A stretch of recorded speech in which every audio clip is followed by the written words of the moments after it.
और रुक करेंगे इस वक्त की एक और बड़ी खबर का। दिल्ली हुकूमत ने एमसीडी से बुलडोजर चलाने पर रिपोर्ट तलब की है। तीनों नगर निगम से तलब की गई है रिपोर्ट। 1 अप्रैल से लेकर अब तक की रिपोर्ट तलब की गई। 1 अप्रैल से अभी तक का सारा डाटा तीनों एमसीडी दे। दिल्ली सरकार ने रिपोर्ट तलब की है एमसीडी से। बता दें कि दिल्ली में एमसीडी की बुलडोजर वाली कार्रवाई लगातार देखने को मिली। कई इलाकों में बुलडोजर चलता हुआ एमसीडी का नजर आया और अब दिल्ली सरकार ने इस मामले में रिपोर्ट तलब की है एमसीडी से।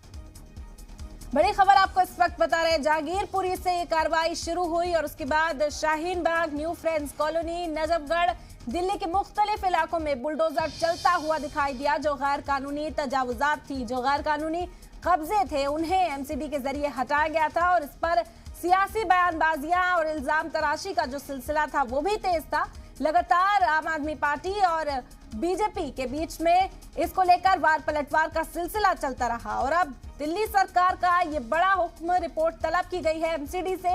बता दें कि तीनों नगर निगमों से दिल्ली सरकार ने रिपोर्ट मांगी है कि आखिर ये कार्रवाई कहां की गई, किस जगह की गई, क्योंकि ये बुलडोजर दिल्ली के मुख्तलिफ हिस्सों में चलता हुआ नजर आ रहा था और अब रिपोर्ट देनी होगी एमसीडी को। दिल्ली सरकार को रिपोर्ट सौंपनी होगी।